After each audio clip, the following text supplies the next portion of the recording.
ஓம் சாய்ராம். என் அன்பு செல்லமே, என்னுடைய அழகான தங்கமே, வாழ்க்கையில் நிறைய நேரத்தில் பிரச்சனைகளை மட்டுமே அனுபவித்துக் கொண்டு இருக்கிறார். உன்னுடைய பிரச்சனைகளை நான் கூர்ந்து கவனித்தேன். உனக்கு யாரால் பிரச்சனை வருகிறது? எதனால் உன்னுடைய வாழ்க்கை இந்த நிலைமைக்கு திடீரென்று ஆகியது என்பதை நான் உற்று கவனிக்கும் பொழுதுதான் சில விஷயங்கள் எனக்கு தென்பட்டது. அதில் முக்கியமான விஷயத்தை உனக்கு சொல்லவே வந்தேன். நீ சமீப காலத்தில் உன்னுடைய வாழ்க்கையில் அதிக பிரச்சனை, அதாவது ஏற்கனவே உன்னுடைய வாழ்க்கையில் அதிகமான பிரச்சனைகள் சூழ்ந்து இருந்ததுதான். இல்லை என்றெல்லாம் நான் ஒருபொழுதும் மறுப்பது அல்ல. உன்னுடைய வாழ்க்கையில் உனக்கு அதிக பிரச்சனையும் அதிகமான மன வருத்தங்களும் இருந்ததுதான். ஆனால் எல்லா விஷயமும் கொஞ்சம் அளவாவது உனக்கு சமாளிக்க முடிந்தது. ஆனால் இப்பொழுது எந்த ஒரு விஷயத்தையும் உன்னால் சமாளிக்க முடியாத ஒரு மனநிலைமையில் நீயோ இருக்கிறாய்.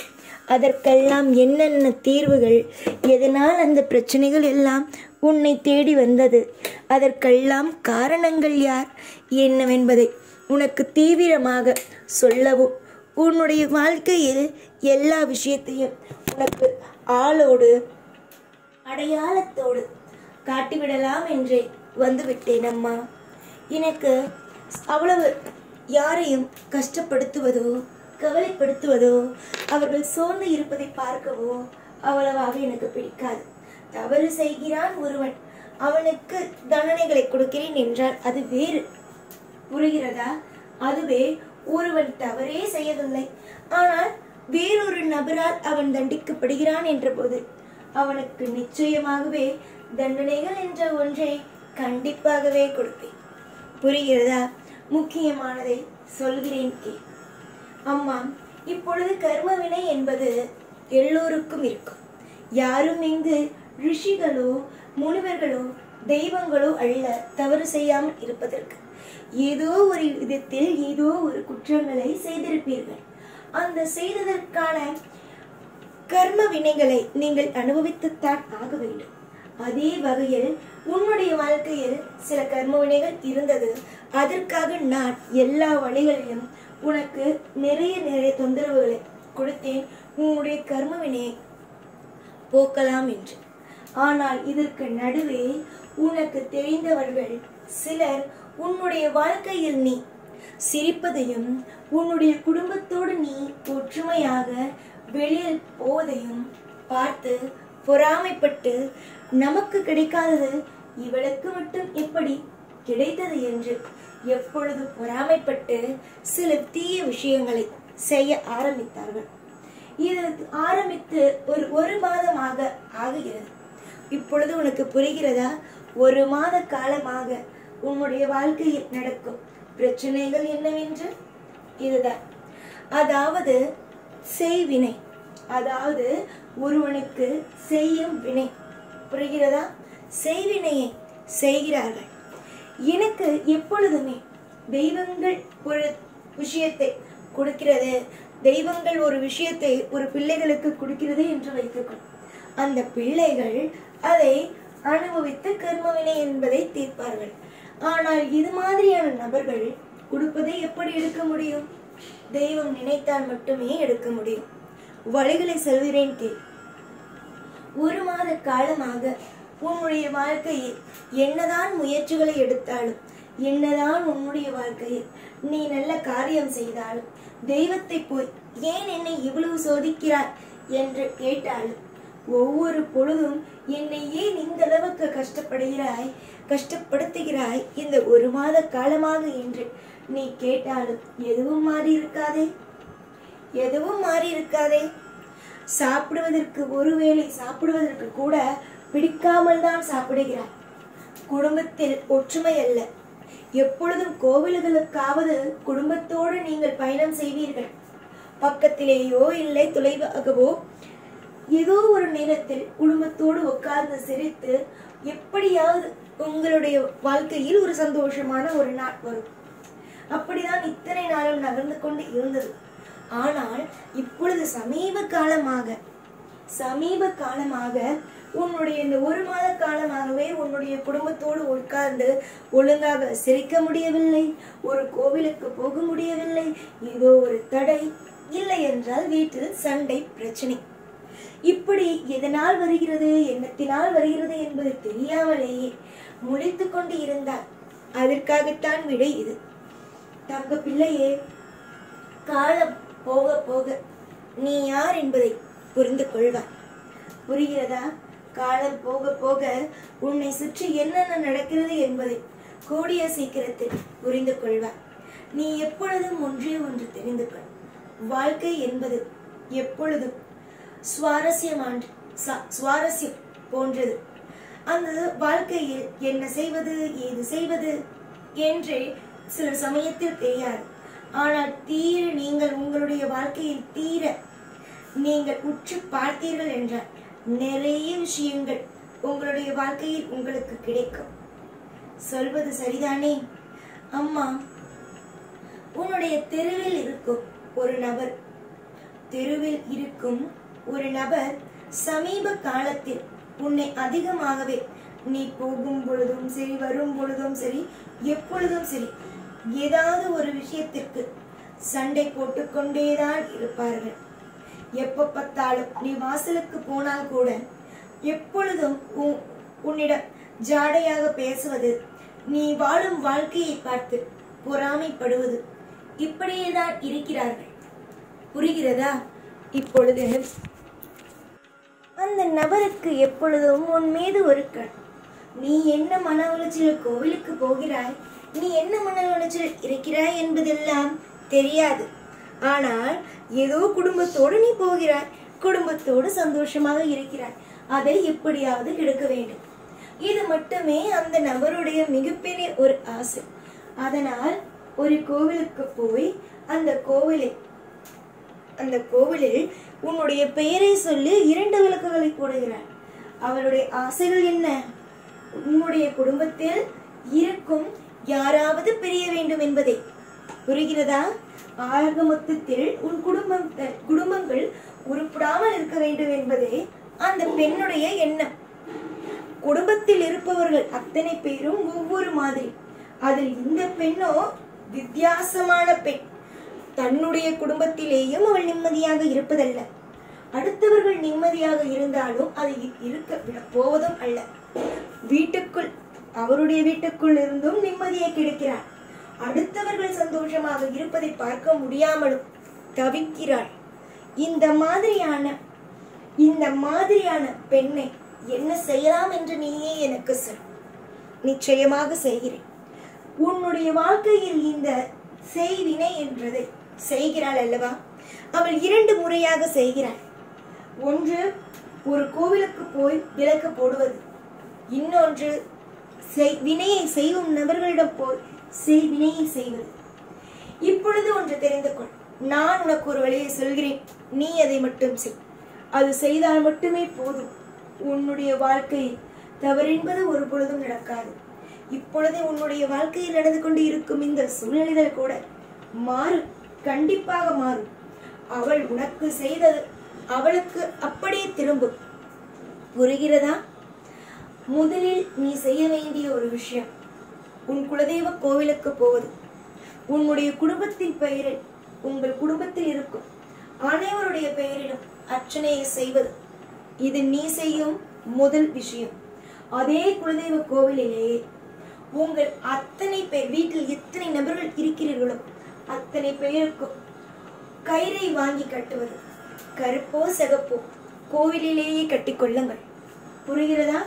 குலதெய்வ கோவிலில் தான் இதை செய்ய வேண்டும். குலதெய்வ கோவிலுக்கு போங்கள், அர்ச்சனையை செய்யுங்கள். உங்கள் குடும்பத்தில் இருக்கும் அத்தனை பேரின் பெயரை சொல்லி அர்ச்சனையை செய்யுங்கள். அங்கே கயிறை வாங்கி அனைவருடைய கையிலும் கட்டிக்கொள்ளுங்கள்.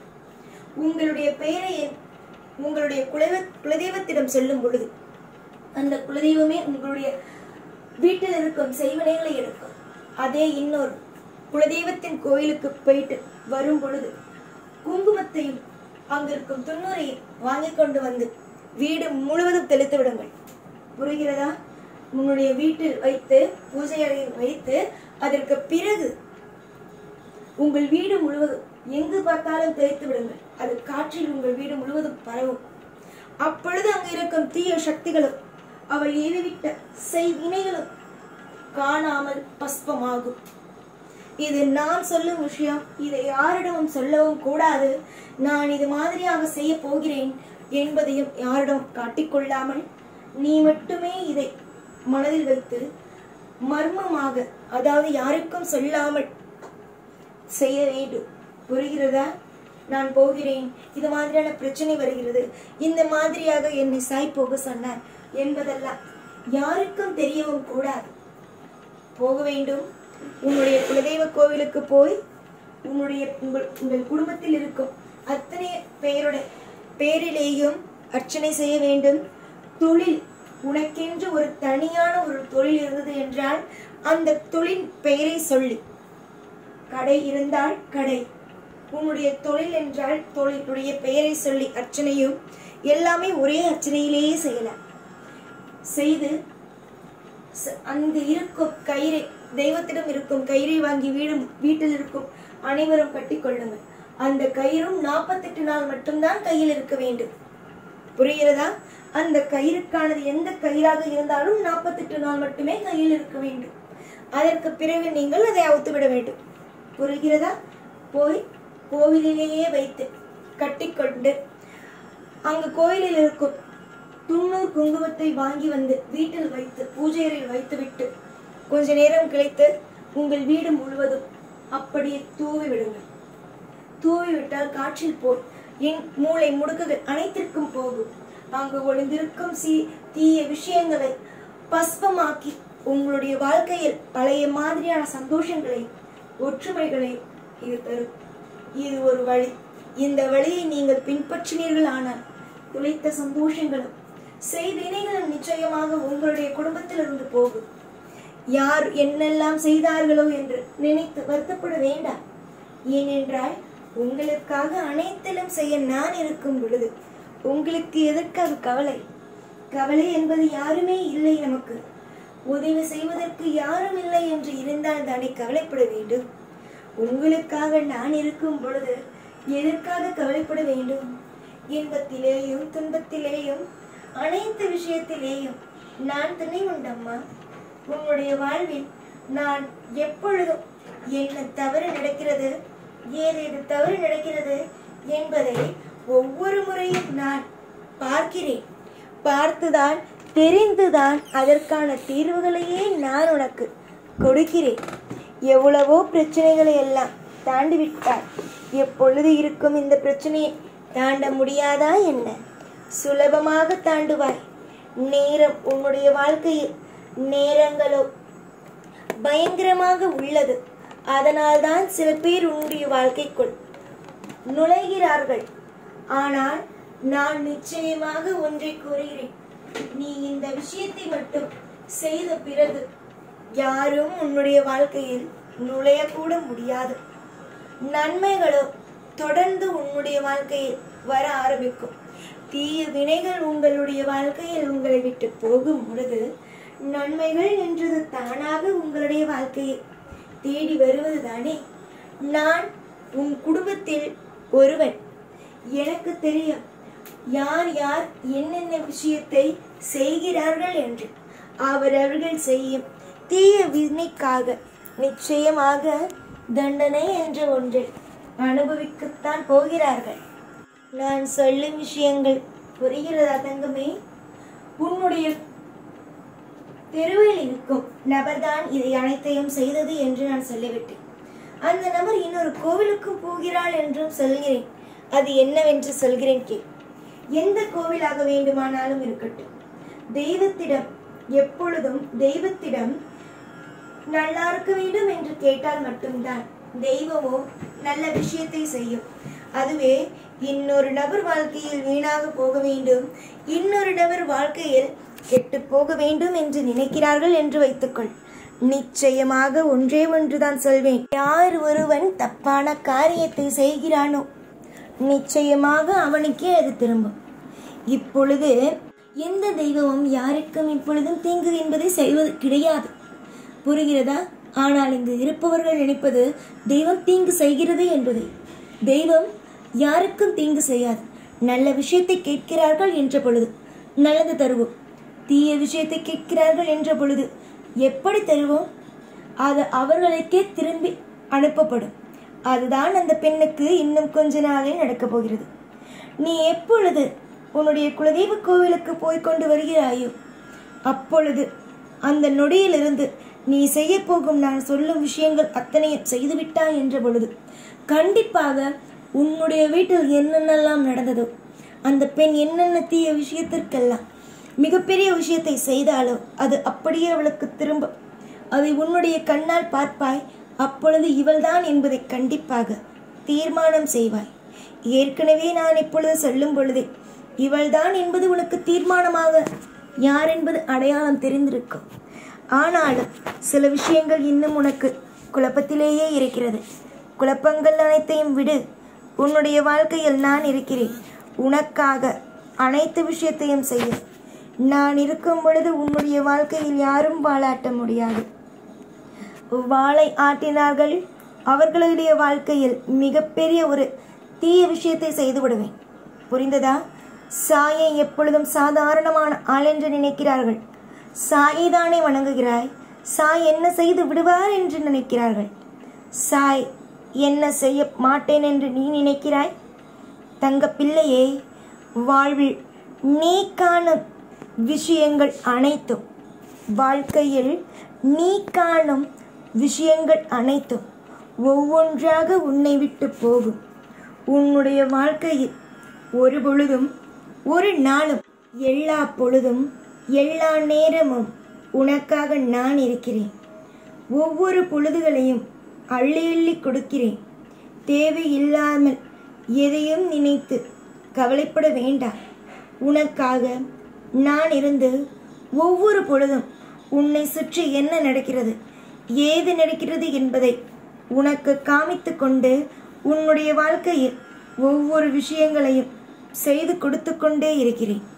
புரிந்ததா? இதில் யாராவது ஒருவர் நடுவில் புகுந்தால் அவர்கள் இல்லாமல் கூட ஆக்குவேன்.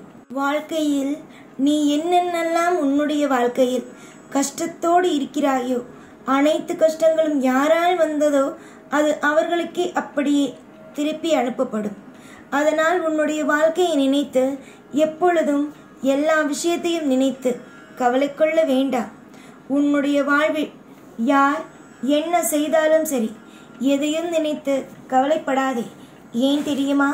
அவரவர்களுக்கு என்னென்ன விதமான தண்டனைகளை கொடுக்க வேண்டுமோ கொடுத்து கொண்டு அனுபவித்து கொண்டுதான் இருக்கிறேன். தங்கமான பிள்ளையே, உன் வாழ்க்கை நலமுடனும் வளமுடனும் இருக்கும். எந்த நேரத்திலேயும் உன் வாழ்க்கையில் ஒரு குறைகளும் வரப்போவது அல்ல.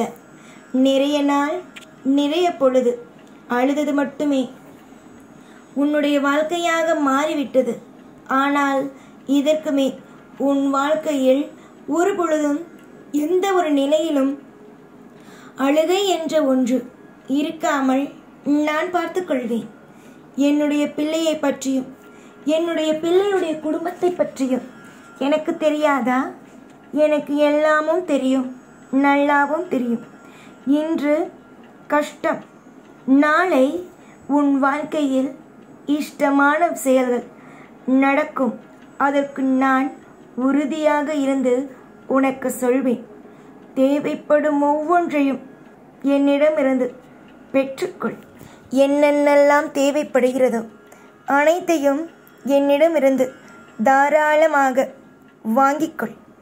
நீ என்ன நினைத்தாலும் சரி, என்ன விஷயத்தை நீ என்னிடம் கேட்டாலும் சரி, இல்லை என்று சொல்லாமல் உனக்கு நான் வாரி வாரி வழங்குவேன். இது என்னுடைய எண்ணம். இந்த எண்ணமானது எவ்வளவு பெரிய நபரையெல்லாம் வாழ வைத்திருக்கிறது தெரியுமா? எதுவுமே இல்லை என்று சொல்ல மாட்டேன்.